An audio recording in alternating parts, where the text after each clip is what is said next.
the silent scribe of the city.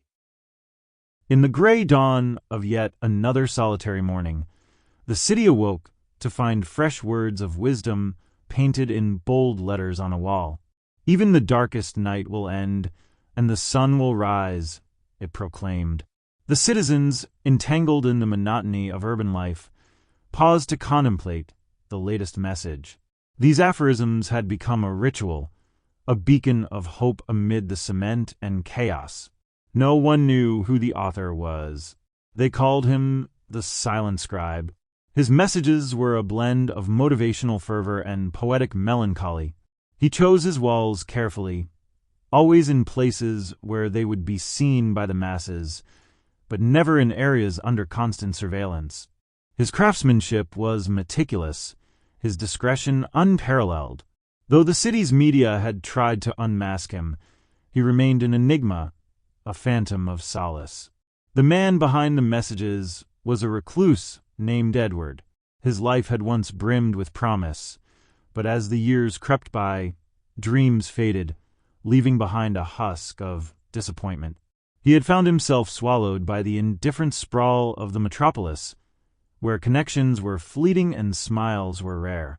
Yet, within him, the desire to ignite hope in others flickered unextinguished. Each night, under the cloak of darkness, Edward would sneak out with his bucket of paint and brush, avoiding the prying eyes of patrols and night owls. He moved like a ghost, with a silence that belied his heavy heart. He never lingered after finishing, always disappearing before dawn could expose him. The citizens were captivated. Discussions sprang up in cafes and on street corners. Who was this man? What drove him? Speculations ran wild. Some saw him as a hero, others as a mere vandal with a poetic flair. But to Edward, the labels mattered little. What mattered was that his words resonated, that they provoked thought and stirred emotions. Despite the loneliness that shadowed him, Edward found solace in his nocturnal mission. It was his silent rebellion against the apathy that had once threatened to consume him. He watched, from the anonymity of crowds, the faces of those who paused to read his words. He saw their expressions soften, their eyes light up, if only for a moment. It was enough. One particularly cold night, Edward faced a close call. As he finished a new inscription, the greatest glory in living lies not in never falling, but in rising every time we fall. The sound of approaching footsteps sent his heart racing. He ducked into a nearby alley, the adrenaline pulsing through his veins. He waited, breath held, until the danger passed. He knew he couldn't afford to be caught, not now, not when his messages were finally making a difference. With every brushstroke, Edward poured his soul onto the city's canvas, hoping to break through the barriers of despair that encased so many. The Silent Scribe may have been a mystery, but his words were a lifeline, a quiet reminder that even in the midst of urban desolation, humanity could still find its way. And so, the city continued to wake to his wisdom, each message a testament to resilience and the indomitable human spirit. For Edward, it was the only way he knew to leave a mark, to ensure that despite his isolation, his life had meaning, one wall at a time. As days turned into weeks and weeks into months, the Silent Scribe's messages continued to appear, each one more poignant than the last.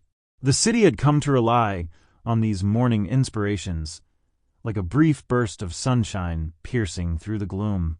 Yet the true identity of Edward remained a mystery, and his heart grew heavier with each passing day. One evening, as Edward prepared to venture out, he stumbled upon a faded photograph while searching for his supplies. It was an old picture of him and Claire, his beloved wife, standing in front of a mural they had painted together many years ago. Claire had been his muse, his partner in life and art. Her sudden passing had shattered him, leaving an aching void that nothing could fill.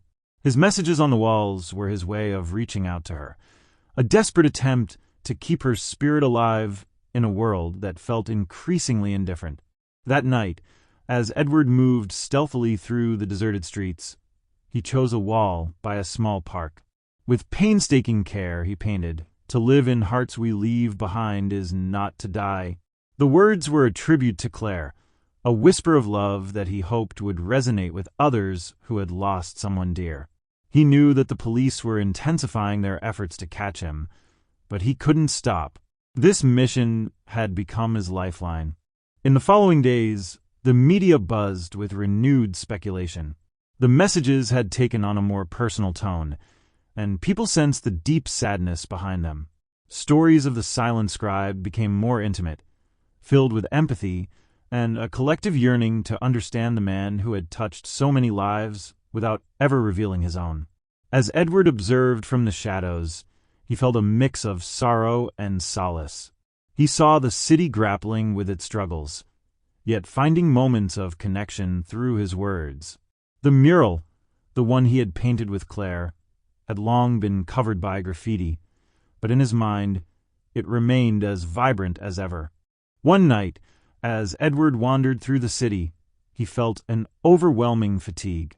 The years of solitude and the weight of his unspoken grief had taken their toll. He paused by the wall of an old building, the one where he had first started his clandestine project. For a moment he stood there, letting the memories wash over him. With trembling hands, he painted his final message: "The strongest hearts have the most scars." It was a reflection of his journey, his silent battles, and the love that had both defined and eluded him.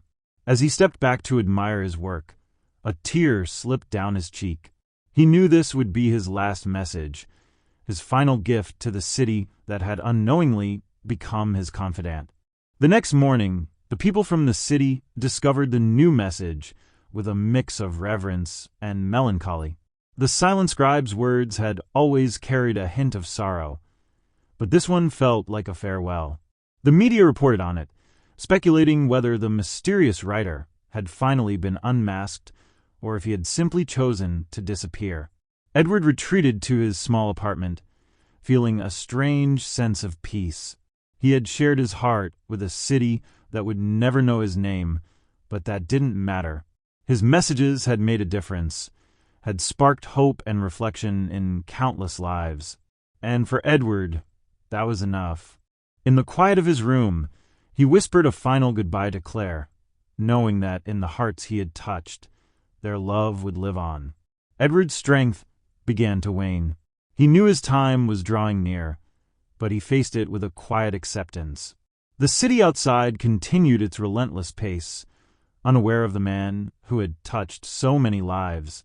With a serene smile, Edward closed his eyes, patiently waiting for his fate. In the stillness of the night, he took his last breath, his heart finally at peace. Thank you for listening to English Audio Lounge. We hope you have enjoyed it.